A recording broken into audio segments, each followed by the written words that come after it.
돌아가면서 오른편에서 이렇게 한 절씩 우리 읽겠습니다.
아멘.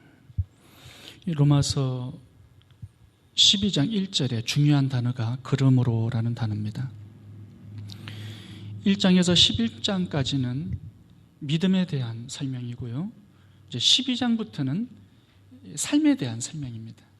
믿음이 있으면 이제 실천이 있어야 되고, 믿음에 해당하는 행동이 나와야 되고, 믿음의 삶이 나와야 된다는 것이에요. 그러니까 그러므로라는 단어는 이제 구원받았기 때문에 그러므로 구원받은 자답게 살라. 믿음으로 옳게 되었으니까 이제 그 믿음의 의로운 삶을 보여달라. 이런 요구가 되겠습니다.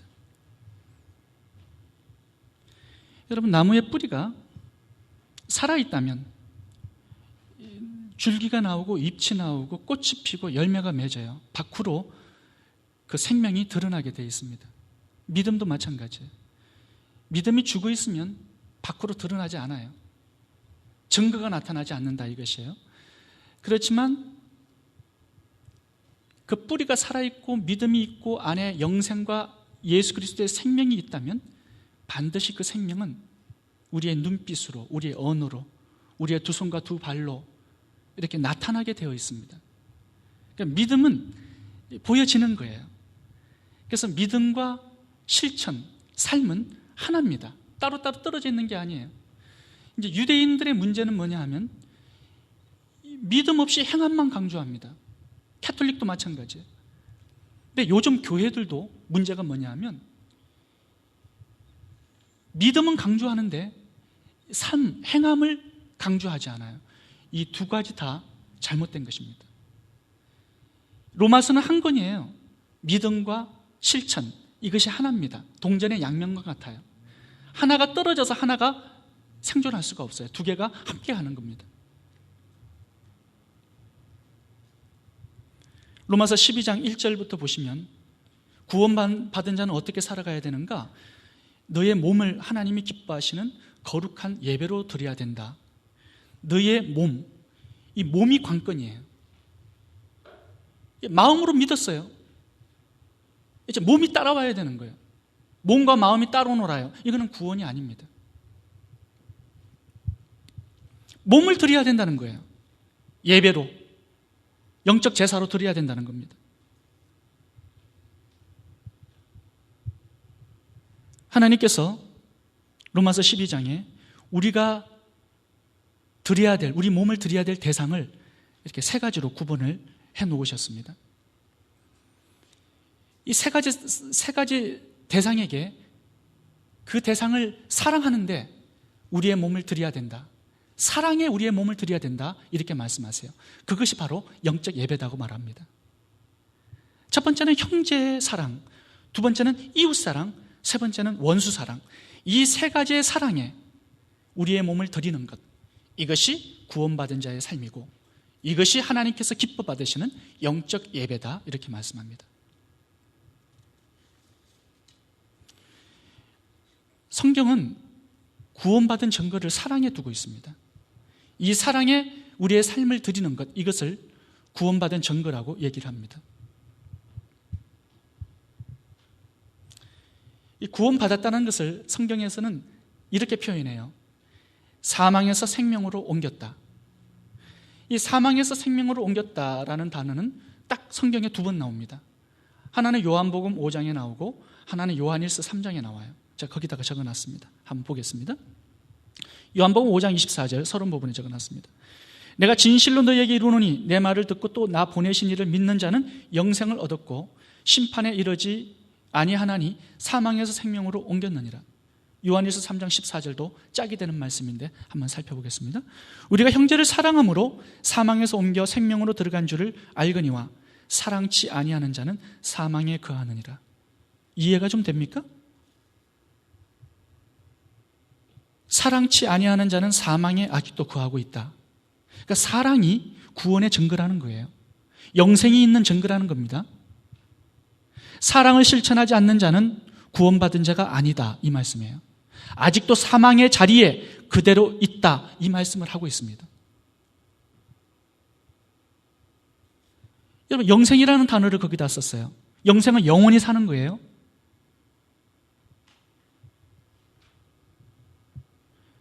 사람은 구원받지 않아도 영원히 살아요. 영생이 있어요. 지옥에서 영원히 사느냐, 천국에서 영원히 사느냐, 이것이 관건인 것이지 인간은 영원히 살아요. 육체 속에 영혼이 있기 때문에 육체만 잠깐 벗는 것이지 우리는 태어날 때부터 영원히 사는 거예요. 그렇지만 구원받지 못한 사람은 지옥에서 영원히 살고 구원받은 사람은 천국에서 영원히 사는 거예요. 영생이라는 것은 시간의 길이를 얘기하는 게 아니에요. 영생이라는 것은 삶의 질을 얘기합니다. 양이 아니라 질이에요. ኳ안티티가 아니라 퀄리티를 얘기하는 거예요.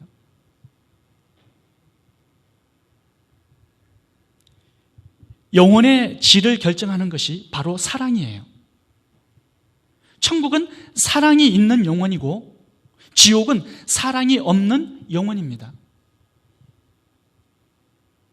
사랑이 없는 영혼이 지옥이듯이 사랑이 없는 사람도 지옥이에요. 사랑이 없는 가정도 지옥이고 사랑이 없는 교회도 지옥이고 사랑이 없는 교회도 마찬가지예요. 형제 사랑에 내 몸을 드리는 것, 이것이 영생을 얻은 구원받은 자의 증거라는 겁니다. 형제 사랑에 내 몸을 드리는 것, 이것이 하나님을 예배하는 영적인 예배라는 거예요. 단지 주일날 여러분들이 여기에 앉으셔서 예배를 드렸다 해서 그것이 하나님께서 기뻐 받으시는 예배가 되느냐? 물론 그렇습니다. 그러나 삶 속에 나가서 구체적으로 형제를 사랑하는 실천에 몸을 드리는 것, 이것이 하나님께서 기뻐 받으시는 영적인 예배라는 거예요. 살아있는 예배.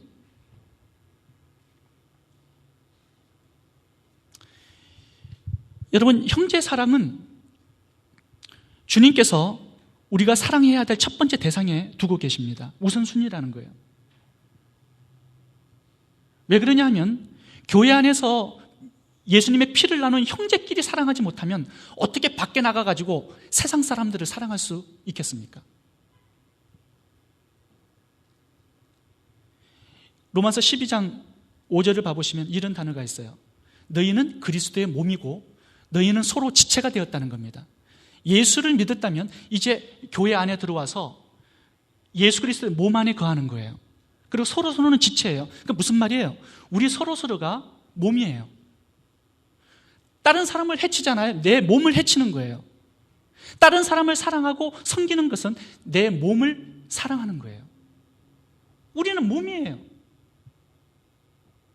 여러분, 눈가를 파보세요. 여러분 자신이 아픈 거예요.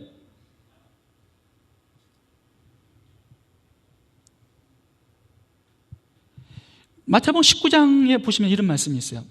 내 이웃을 내 몸과 같이 사랑하라, 이런 말씀이 있습니다. 여러분, 이웃은 내 몸이 아니에요. 그러니까 내 몸 같이 사랑하는 거예요. 그런데 교회 안의 성도는 내 몸이에요.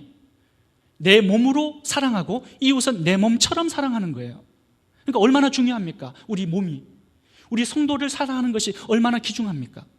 여기에서부터 모든 사랑이 출발하는 겁니다. 내 몸도 사랑하지 못하는 사람이 어떻게 다른 몸을 사랑할 수 있겠어요? 교회 안에 성도들에게 잘하지 못하는 사람이 어떻게 세상에 나가서 잘할 수 있겠습니까? 그걸 절대 기도할 수 없는 겁니다. 여러분, 깡패들 한번 봐보세요. 깡패들은 자기 몸을 돌보지 않아요. 칼 가지고 배를 북 긁고요. 청동 감호수에서는 그런 일도 있어요. 바늘을 가지고 눈도 기워요. 꼴 보기 싫은 세상 안 보겠다고. 바늘을 가지고 입도 깊고요. 뭐 그렇게 살아가요, 깡패들이. 자기 몸을 돌보지 않는 사람이 어떻게 다른 사람의 몸을 돌볼 수 있겠어요? 그 이론으로 주님께서 지금 말씀하시는 거예요. 서로 몸이 된 우리 교회 안의 지체들을 돌보지 못한다면 어떻게 다른 이웃을, 세상에 어떻게 다른 사람들을 돌볼 수 있겠느냐? 제가 참 어느 교회에 참 따뜻한 이야기를 한번 들은 적이 있어요. 그 교회는 이렇게 우리처럼 헌금 반우기라는 헌금 접시예요. 헌금 접시를 이렇게 돌리는데 거기는 헌금을 거슬러 가요. 20불을 내면 10불만 내고 싶으면 10불을 거슬러 가요. 근데 굉장히 좋은 게 뭐냐 하면 그 교회가 그 가난한 사람들은 돈을 가져가게 해요. 헌금을 거두면서. 그러니까 어떤 사람은 헌금을 내지 않고 헌금 봉투를 가져가요. 근데 그 교회의 룰이 30불 이상을 가져가면 목사님의 허락을 받아야 돼요. 그러니까 봉투를 열어가지고 100불짜리가 들어있다. 그럼 70불은 거슬러가지고 갖다 내야 돼요. 근데 그 목사님의 말씀이 참 의미가 있어요.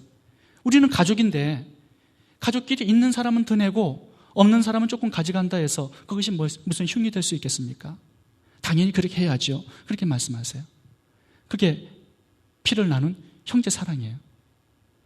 다른 사람을 돌보는 거예요. 생각하고.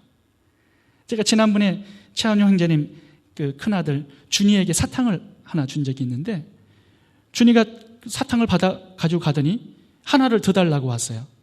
아니, 너 아까 받아갔잖아. 왜 이렇게 욕심이 많냐? 그러니까 준이가 아니에요, 목사님. 디모데 주려고 그래요. 그렇게 얘기하는 거예요. 얼마나 흐뭇하고 사랑스러운지 몰라요. 다른 형제를 이렇게 생각하는 그 마음이 굉장히 기특해요. 하나님도 보시기에 굉장히 기특한 거예요, 그 사람이. 나만이 아니라 다른 사람의 몸도 생각하고 다른 형제를 생각할 수 있는 그 마음이 있다는 거 굉장히 기특한 거예요. 시편에 보면 이런 말씀이 있어요. 형제가 동거하여 연합함이 어찌 그리 사랑스러운지 하나님께서 거기에서 복을 명하셨나니 이렇게 말씀하는 구절이 있습니다. 형제가 연합하여 동거함이 어찌 그리 사랑스러운지 하나님께서 시온의 복을 그곳에 명하셨다고 말씀하세요. 우리가 서로 몸을 돌보잖아요. 형제의 필요를 돌보잖아요. 그곳에 하나님께서 복을 명하시겠다고 말씀하세요. 사랑도 하지 않는데 복을 많이 주면 그 복이 다른 사람을 더 해치는 복이 되는 거예요. 그래서 사랑을 많이 하면 할수록 하나님께서 더 많은 축복을 주실 수가 있는 것입니다. 그래서 다른 사람을 돌보는 것은 결국 나를 돌보는 거예요. 나의 축복을 위한 것이에요. 그러니까 첫 번째, 형제 사랑에 내 몸을 드리는 것, 이것이 하나님 기뻐 받으시는 영적 예배입니다.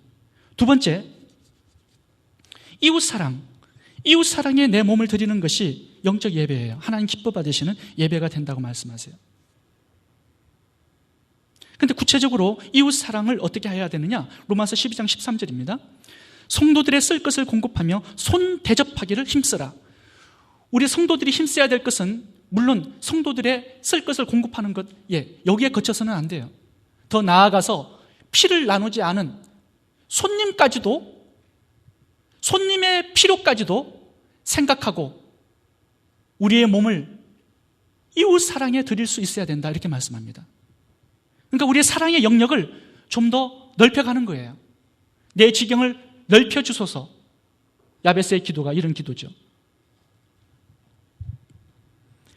당시 이 서신서를 썼던 로마 교회는 이 로마라는 도시가 그 당시에는 최강국의 최대 도시였습니다.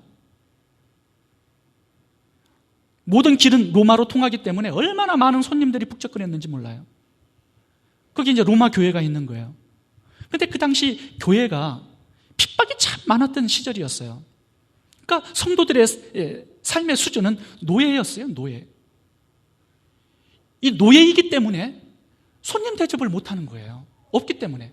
그럼에도 불구하고 사도 바울은 로마 교회 성도들에게 손님이 올 때 손님 대접하는데 힘쓰라고 명령을 하고 있습니다.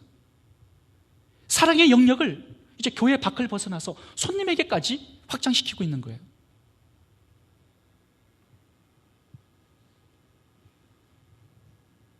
손님이 너무 많다고 내 것을 나눠야 되기 때문에, 내 집을 오픈해가지고 불편하기 때문에, 금전적인 손해가 있기 때문에 나의 마음의 문을 닫고 이기적으로 살면 안 된다, 그렇게 말씀하세요. 여러분, 근데 이 손님 대접이 얼마나 자기 자신에게 플러스가 되고 축복이 되는지 몰라요. 손님 대접을 해보신 분들은 알아요. 이게 얼마나 기쁜 일이고 얼마나 하나님께서 복을 많이 주시는 일인지. 최호경 자매님 어떻습니까? 김은배 성도님 어때요? 예, 말씀이 없네요. 좀 힘드신가 보네요. 우리 교회에 선교사님들이 이렇게 종종 오시잖아요. 위클리프 선교사님도 오시고, OM 선교사님도 오시고, 지난번에 우간다 송인진 선교사님도 오시고, 이재한 선교사님도 오시고, 회복 21팀도 오시고, 여러분들이 다녀가세요. 김석균 전도사님도 다녀가셨죠. 또 고목나무 누군가요? 고목나무. 장옥조 목사님도 다녀가시고. 제가 모실래니까 이분들이 심심해하세요. 우리 집에는 뭐 비디오도 없고 뭐 아무것도 없으니까 수도원 갔다고 하면서 장옥조 목사님은 계속 밖으로 돌아다니는 거예요. 재미가 없다고. 그러니까 성도님 댁에 가기를 원하시는 거예요, 오시는 분들이. 저는 그렇게 믿습니다. 손님 대접을 하시는 가정에 하나님께서 엄청난 합당한 축복을 주시리라고 저는 믿어요. 물 한 컵 대접하는 것도 상을 잃지 않으리라고 말씀하세요. 그런데 주님의 말씀의 명령에 순종해서 손님 대접에 힘쓸 때 말씀에 순종하는 축복이 반드시 있는 겁니다.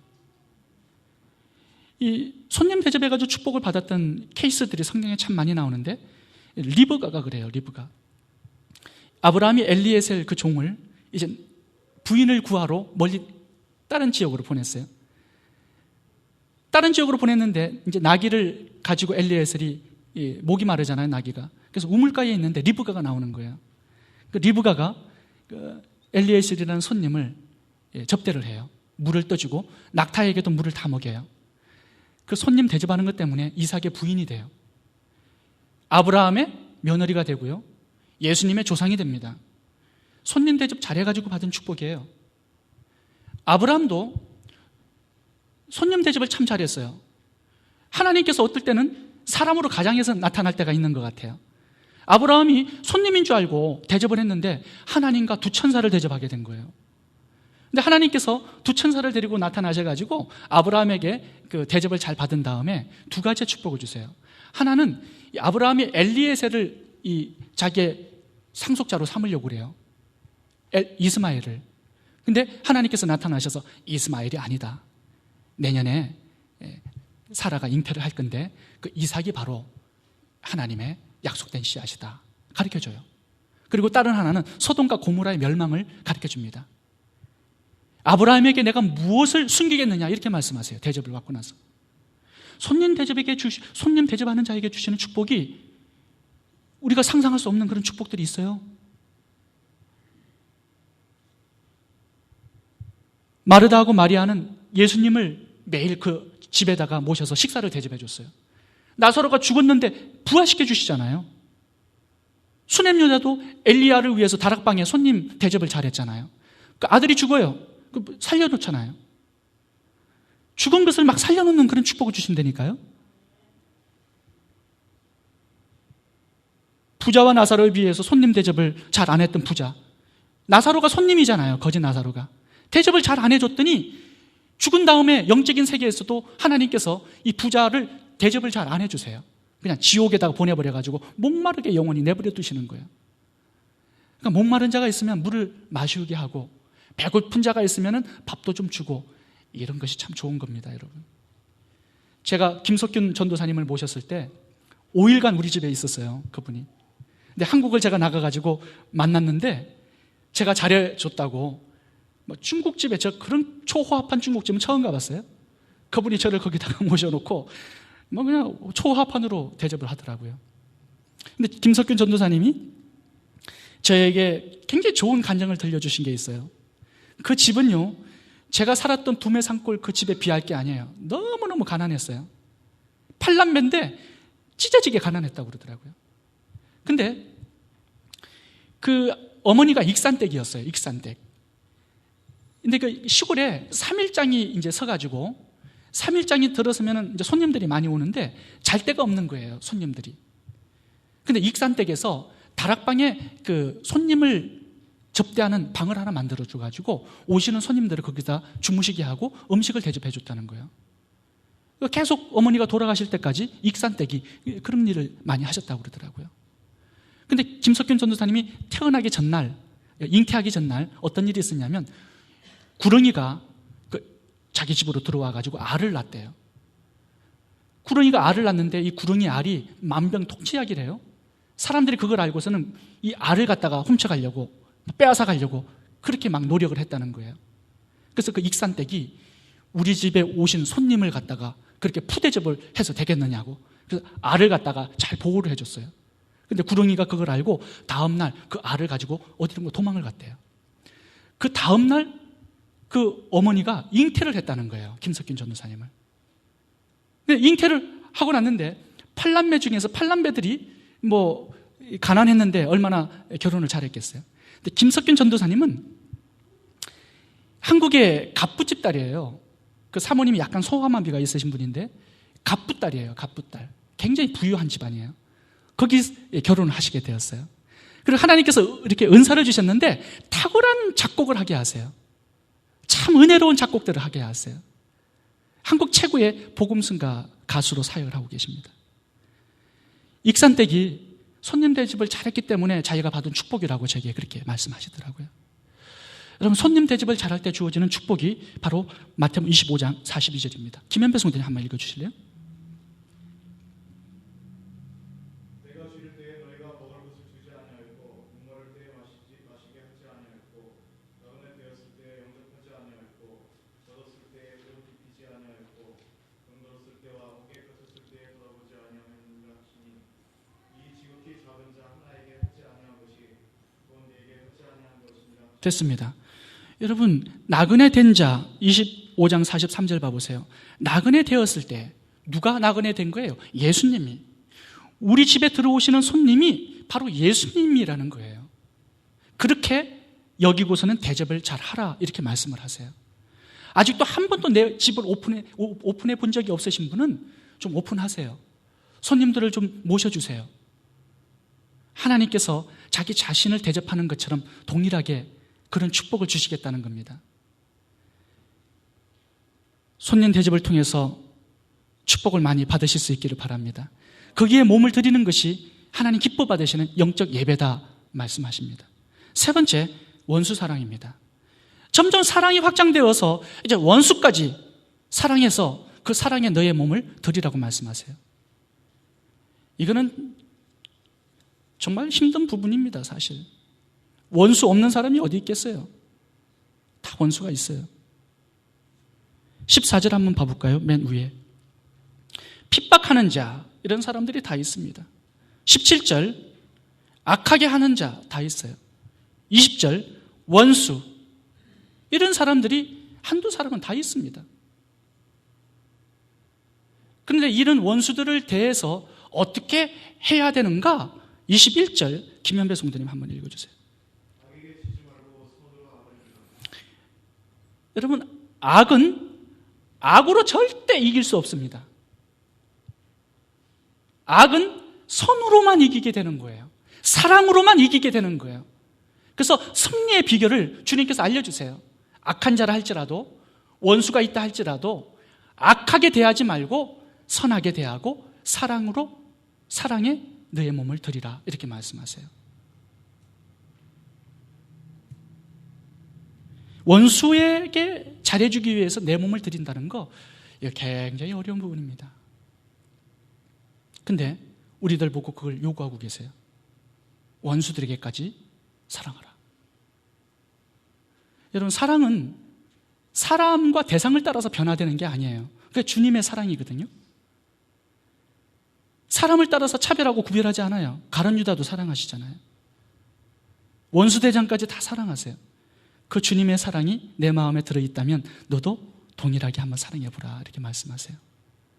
자, 어떻게 하면 악에게 지지 않고 선으로 악을 이길 수 있을까요? 그 비결을 5가지 거기다 설명하고 있습니다.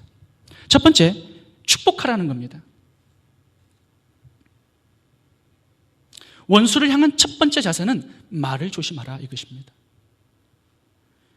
여러분, 몇 해 전 북한의 고위 관리가 한국에 와가지고 이런 얘기를 했어요. 서울을 불바다로 만들어버리겠다. 그 한국 사람들이 그거 듣고 굉장히 기분 나빴어요. 어떤 사람이 그렇게 얘기하는 게 있었어요. 서울을 불바다로 만들면 우리는 평양을 피바다로 만들겠다. 그 한국 사람들이 전부 다 통쾌했습니다. 근데 하나님의 말씀은 그게 아니라는 거예요. 그 사람들이 그렇게 했다 할지라도 너희는 축복하라는 거예요. 평양을 은혜의 바다로 만들어 버리겠다. 그런 식으로 얘기를 하라는 말씀을 하고 계세요. 여러분, 일본 사람을 축복하기 굉장히 어렵습니다. 신사참배를 거부한다고 손톱을 막 빼버려요. 손톱 밑에다가 대나무 꼬챙이를 찝어가지고 손등까지 올린 그런 고문을 많이 했습니다. 주기철 목사님은 못 위를 걸어가야 되는 그런 고문을 당했어요. 그런 일본 사람을 축복한다는 거 불가능해요. 북한은 2700개의 교회를 다 불태우고 성도들을 죽창 가지고 다 찔려 죽었습니다. 그런 사람들을 축복한다는 것은 정말 힘든 부분입니다. 그럼에도 불구하고 이런 사람들을 향하여서 욕하고 비방하고 나쁜 말을 하지 말고 오히려 축복하는 말을 하라고 그래요. 예수님께서 그렇게 사셨어요. 베드로전서 2장 23절 봐보시면 욕을 받으시되 대신 욕하지 아니하시고 고난을 받으시되 이업하지 아니하시고 오직 공의로 심판하시는 자에게 부탁하시며 악을 악으로 욕을 욕으로 갚지 말고 도리어 복을 빌라. 이를 위하여 너희가 부르심을 입었으니 이는 복을 유업으로 받게 하려 하심이라. 무슨 말이냐 하면 우리가 원수를 축복할 때 하나님께서 나를 축복하시겠다는 거예요. 예수님께서 제자들을 둘씩 전도하러 파송하시면서 이렇게 말씀하세요. 어느 집에 들어가거든 축복을 빌라. 축복을 빌면 그 사람이 축복을 받을 만한 사람이면 그 축복이 임하고 축복이 받을 만한 사람이 아니거든 너희들에게 축복이 임할 것이다 얘기합니다. 다른 말로 말하면 저주를 하게 될 경우에 하나님 보시기에 그 사람이 저주를 받을 만한 사람이 아니면 그 저주가 너에게로 돌아올 것이라는 얘기예요. 그러니까 어쨌든 좋은 말을 하고 축복을 하고 살면 하나님께서 그 사람을 복되게 하시겠다 이렇게 말씀하시는 거예요. 힘들게 하는 사람에게도 축복을 하면서 살라고 말씀하세요. 그것이 선으로 악을 이기는 비결입니다.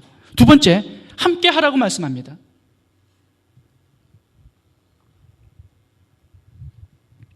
(12장 15절입니다) 즐거워하는 자들로 함께 즐거워하고 우는 자들로 함께 울라. 여기 함께라는 단어를 2번 반복해서 강조했습니다. 원수의 즐거움과 슬픔에 너의 마음을 내어주고 몸을 내어주라. 동참하라. 이렇게 말씀하세요. 그러니까 원수가 결혼식을 하면은 결혼식에 가라는 거예요. 돌잔치를 하면은 회갑잔치를 하면 거기에 참석해서 함께 즐거워해 주라는 겁니다. 원수가 만약에 누가 죽어가지고 장례식을 하면 장례식에 가서 함께 울어주라는 거예요. 원수의 가족 중에 한 사람이 사고가 나가지고 병 들어가지고 병원에 가면은 병원에 가가지고 함께 울어주고 설패해 주라는 겁니다. 물론 쉽지 않은 말씀이에요. 여러분, 이 둘 중에 어떤 것이 어려울까요? 반마 소송드리면 어떤 것이 더 어려운 것 같아요? 뭐라고요? 둘 다 어렵나요?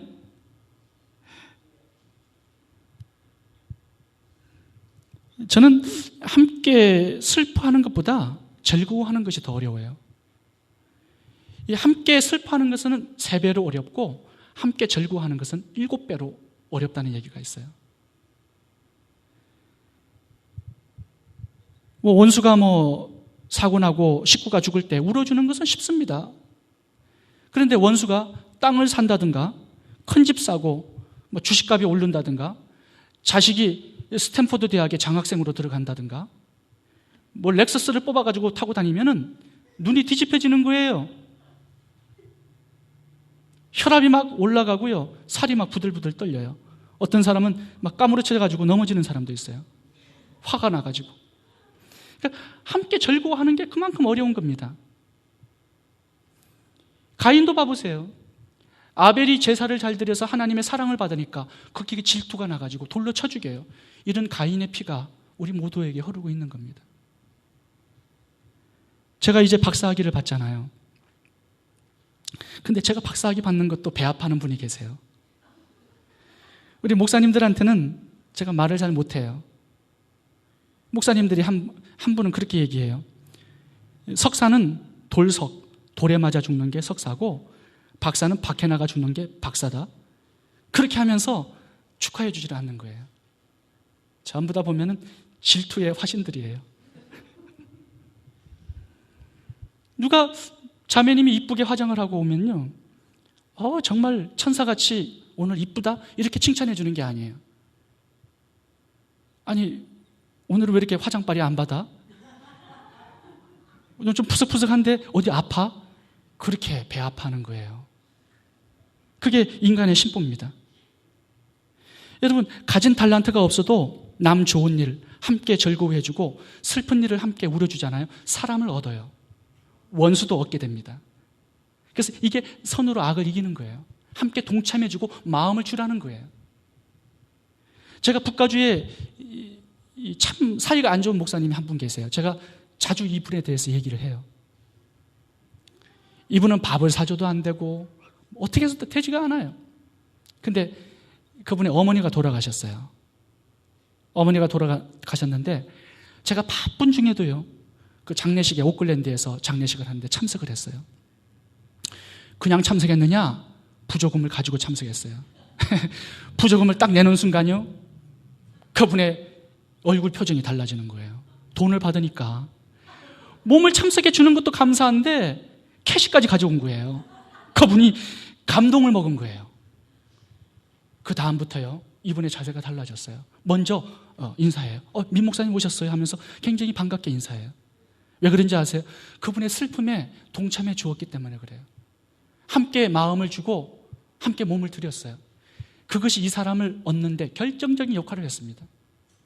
여러분, 마음을 주고 몸을 주잖아요. 많은 사람을 얻을 겁니다. 근데 문을 닫고 살면 원수가 점점 많아져요. 이게 선으로 악을 이기는 비결입니다. 3번째, 겸손하라 말씀합니다.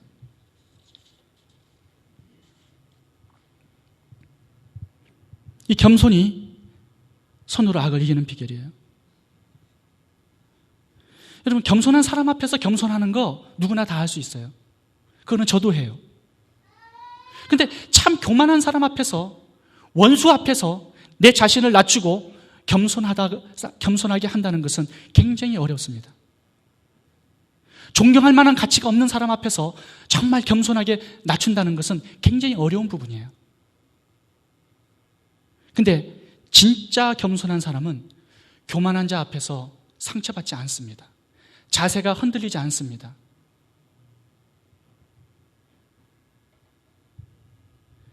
예수 그리스도의 그 겸손하신 성품이 늘 변함없어요.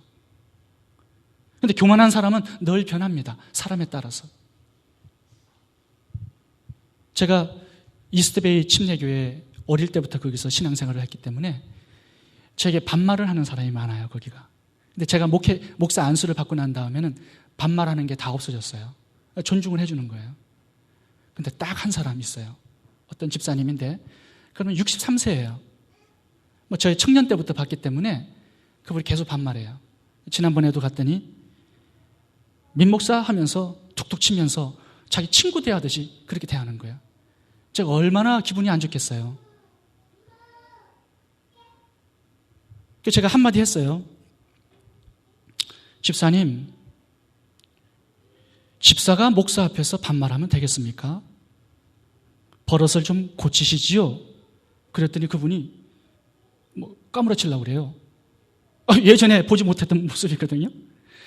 제가 집에 와가지고 곰곰이 생각해 보니까 내가 참 겸손하지 못한 사람이다. 이 겸손한 이 마음은 사람을 따라서 철 따라서 변화되는 게 아닌데 제가 그 사람 앞에서 항상 상처를 받거든요. 내 마음이 교만하기 때문에 그래요. 겸손하잖아요. 다툼이 일어나지 않아요. 원수가 생기지 않아요. 늘 겸손하면요, 그 사람 사람을 얻습니다. 사랑받아요. 예수님께서 이 땅에 인간의 몸을 입고 내려오신 그 이유도 마찬가지예요. 겸손할 때만 사랑할 수 있기 때문에 그래요. 높아진 사람은 사랑할 수가 없어요. 낮아져야만 사랑이 가능한 겁니다. 특별히 원수는 더더욱 그래요. 원수 앞에서 내가 겸손할 때만 그 원수를 뛰어넘어서 사랑할 수 있어요. 예수님은 가룟 유다의 발을 씻기 위해서 무릎을 꿇어요. 그게 겸손이에요. 그래야만 가룟 유다를 사랑할 수 있기 때문에 그래요.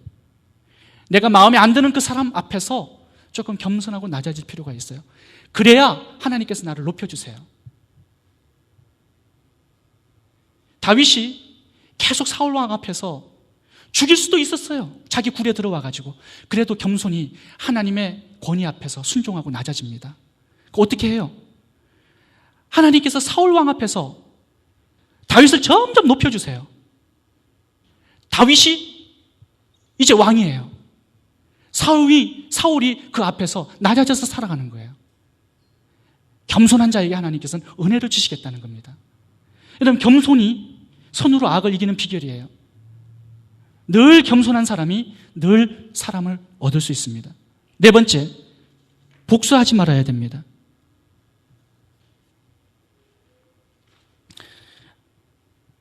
원수를 하나님께 맡기라고 얘기합니다.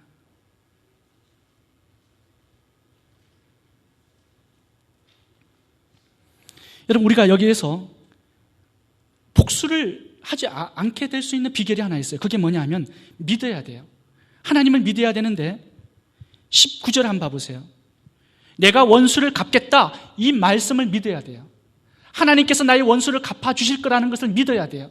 그래야 내 원수를 내가 갚지 않고 하나님께 그 원수를 맡겨드릴 수가 있어요. 하나님은 반드시 정의로운 분이기 때문에 불의한 것을 심판하시고야 마세요. 나의 원수가 악하게 하는 것, 그거 가만히 보고 있지 않으십니다. 반드시 갚아주세요. 내가 손대잖아요? 그럼 갚아주지 않으세요. 하나님께 맡길 때 하나님께서 반드시 갚아주세요. 그걸 믿을 때 내 마음에 평강이 와요.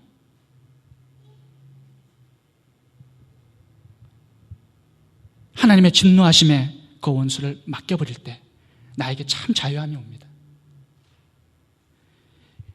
가인이 아벨을 죽였을 때 하나님께서 가인에게 표를 하나 줘요.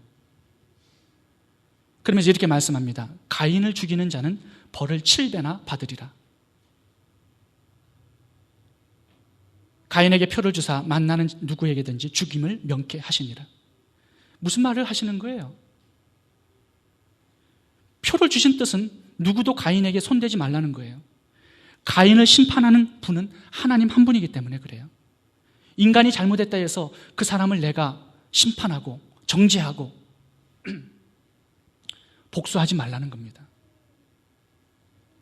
여러분, 인간이 하나님의 그 심판의 자리를 넘보잖아요. 반드시 멸망당합니다. 다윗도 사울왕을 하나님께 맡겨드려요. 믿었기 때문에 원수 갚아주시는 것을. 요셉도 11 형제가 자기를 팔아먹었을 때 가슴에 원한이 있었을 거예요. 하나님께 맡겨드려요. 믿었기 때문에. 스데반도 얼굴이 천사같이 돌로 치는 자 앞에서 마지막 죽음을 참 아름답게 마쳐요. 왜 그래요? 원수를 갚아주는 분이 하나님이신 것을 믿었기 때문에 그래요. 하나님께서 원수들 앞에서 우리를 잘되게 하세요. 이렇게 살아갈 때, 맡기고 살아갈 때. 다윗을 어떻게 해주셨어요? 원수의 목전에서 상을 베풀어 주세요. 이게 하나님의 우리가 원수를 갚는 방법이에요. 우리를 하나님께서 높여주세요. 원수들 앞에서. 그러니까 원수가 배 아파가지고 쓰러질 수밖에 없게끔 그렇게 만들어주시는 거예요. 어떻게? 우리가 원수를 하나님께 맡겨드릴 때.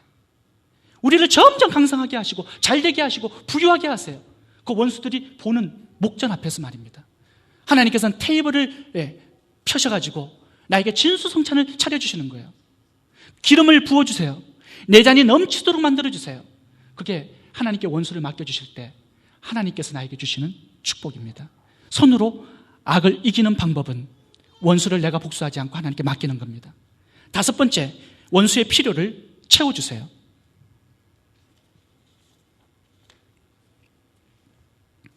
로마서 12장 20절 김현배 성도님 한번 읽어주시겠습니다. 내 원수가 줄이거든 먹이고 목마르거든 마시우라. 그리함으로 내가 숯불을 그 머리에 쌓아놓으리라. 우리가 원수를 안 보면 참 그만이에요. 근데 주님은 그렇게 하기를 원치 않으세요. 즐거운데 동참하고 슬픔에 동참하고 심지어는 줄이거든 먹이고 목마르면 마시고 구체적으로 이렇게 몸을 들이라고 말씀하세요. 여러분, 사랑의 주도권을 잡고 살아가라는 거예요.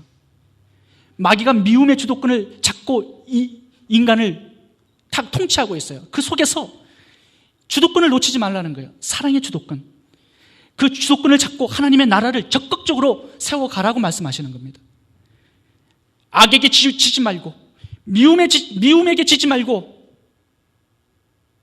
미움을 이기고, 원수를 사랑으로 정복하고, 네 몸을 그렇게 드리라는 겁니다. 여기 중요한 단어가 뭐예요? 그렇게 함으로 내가 숯불을 그 머리에 쌓아 놓으리라. 이 뜻은 무슨 말일까요? 여러분, 숯불을 머리에 한번 놓아보세요. 어떻게 돼요? 다 타는 거죠. 뜨뜻해져요. 달궈져요. 얼굴도 화끈거리고요. 가슴도 뜨뜻해지는 거예요. 여러분, 악을 악으로 갚는 것은 이 세상에서 당연한 일입니다. 세상 사람도 그건 다 해요. 근데 예수를 믿는 사람은 다른 방법으로 살아라 말씀하시는 거예요. 하나님의 원리로.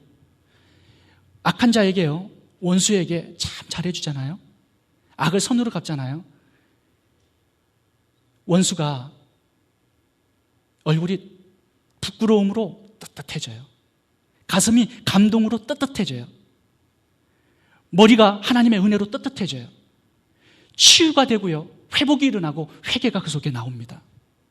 그게 숯불에 머리에 숯불을 올려놓는 거예요. 원수에게. 여러분, 그렇게 원수의 머리를 야구방망으로 깨는 게 아니라 선을 행함으로 그 머리에 숯불을 올려놓으라. 얼굴이 부끄러워서 화끈거릴 수 있도록 참 좋은 것을 가져다 주고 필요를 채워주고 그렇게 살으라 말씀하세요. 예수님께서 3번 자기 자신을 부인했던 베드로를 찾아가세요. 거물을 찢어지도록 고기들을 많이 잡게 하세요. 필요를 채워주셨어요. 그리고 거기에다가 한 가지 더, 모래사장 위에 고기를 굽고 떡을 구워요. 조반을 차려주셨어요. 배반한 자에게 말입니다. 베드로가 딱 나와봤더니 예수님께서 손수 차리신 조반이었어요. 그걸 먹는 것이 바로 예수님께서 머리에다가 베드로의 머리에 숯불을 올려두신 거예요.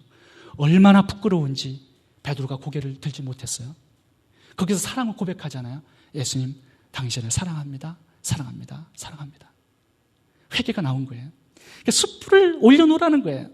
화끈거릴 수 있도록, 부끄러움으로 막 몸이 불탈 수 있도록 그렇게 하라는 겁니다.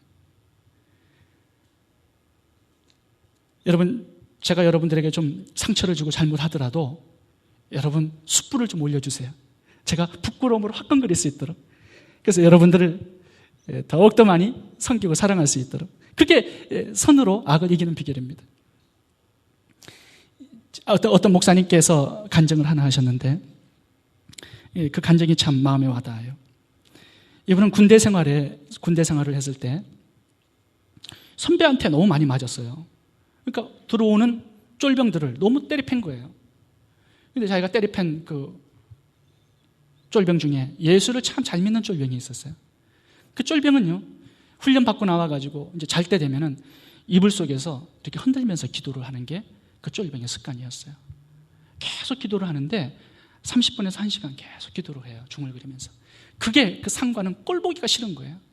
그래서 이불을 확 들쳐내고 몽둥이로 때리고 발로 차고 그만 찌끄리라고. 그렇게 해서 그 쫄병을 굉장히 구타하고 학대를 했습니다. 어느 날 또 밤이 되었는데 그렇게 하면 포기를 해야 되는데 포기하지 않고 계속 몸을 흔들면서 또 기도하는 거예요. 그래서 그 상관이 술에 취해가지고 진흙이 잔뜩 무는 군화를 가지고 집어 던졌어요. 머리에 맞고서는 군화가 튀어나간 거예요. 그 술을 잔뜩 먹어가지고 그 상관이 잠을 잤어요. 근데 부시럭부시럭 거려가지고 깨어나고 보니까 그 쫄병이 말이에요. 기도를 다 끝난 다음에 그 구두를 닦는 거예요. 물을 가지고 와가지고 깨끗하게 닦아가지고 자기의 그 침대 밑에다가 군화를 그렇게 깨끗하게 해가지고 다시 놔두고 잠자리에 들어가더라는 거예요. 그 모습이요. 계속 구타 있는데도 잘해주니까 굉장히 부끄러움이 됐던 거예요. 그래서 달리 보이기 시작하더래요. 그 다음 날부터. 그래서 그 다음 주일날 그 쫄병을 따라서 처음으로 교회를 나가게 된 거예요. 이 상관이. 그래서 제대하기까지 그 쫄병을 굉장히 잘 보호해주고 사랑을 해줬다는 거예요. 근데 그렇게 구타했던 이 분이 신학교로 들어가서 목사가 되었어요. 인간의 역사는 어떻게 변할지 몰라요. 그러니까 선으로 악을 이기라는 거예요. 이렇게 필요를 채워주라는 거예요. 잘해주라는 거예요. 울면은 같이 울어주고 즐거우면 같이 즐거움에 동참해주라는 거예요. 몸을 들이라는 거예요. 이것이 선으로 악을 이기고 사랑의 주도권을 잡고 하나님의 나라를 이 땅에 오게 하는 비결입니다. 여러분, 로마서 12장부터는 이제 삶에 대한 이야기예요. 어떻게 살아가야 돼요? 몸을 들이라는 거예요. 누구에게? 교회 안에 있는 형제에게. 그리고 교회 밖의 이웃에게. 특별히 손님 대접을 잘하는 거예요. 세 번째는 우리가 미워하는 원수들에게도 우리의 몸을 들여서 사랑하라 말씀합니다. 여러분, 이 사랑의 제사, 이것이 삶에서 드리는 살아있는 영적 예배라는 거예요. 이 예배를 하나님께서 기뻐 받으시겠다고 말씀하시는 겁니다. 이 예배가 있을 때 그 예배관들 함께 하시고 축복해 주시는 거예요. 여러분, 형제사랑, 이웃사랑, 원수사랑, 이 세 가지의 사랑을 가지고 이 세상을 아름답게 변화시킬 수 있기를 바랍니다. 기도하겠습니다.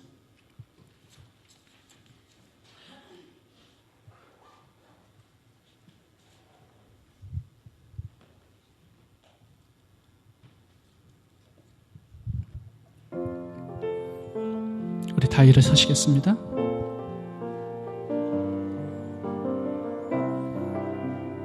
하나님, 성도들의 쓸 것을 공급하라고 말씀하셨는데 너무 나의 것만 챙기고 이기적으로 살아가지 않았는지 내 자신을 한번 돌아보기를 원합니다. 내 마음에 빈방이 없어서 손님을 잘 대접하지 못했습니다. 내 안에 내가 너무 많아서 나의 것으로 꽉 차서 하나님도 들어올 수 없었고 내 이웃도 들어올 수가 없었습니다. 하나님, 이 시간 마음 문을 열 수 있도록 우리의 마음을 만져주옵소서. 원수까지도 내 마음속에 들어올 수 있도록 내 마음을 비울 수 있는 은혜가 있게 해주옵소서. 우리의 몸을 거룩한 산제사로 하나님께 드리기를 원합니다. 내 이웃에 우리 성도들의 쓸 것을 공급하며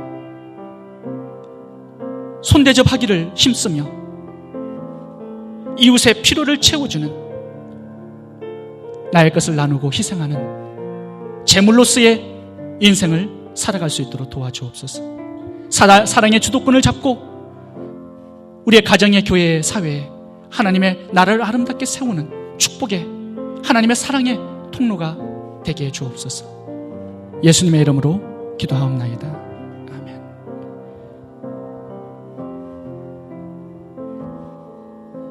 찬송가 495장 우리 함께 찬송 드리겠습니다. 찬송가 495장. 내 영혼이 은총 입어 중한 재짐 벗고 보니. 찬송가 495장 함께 찬송 드리겠습니다.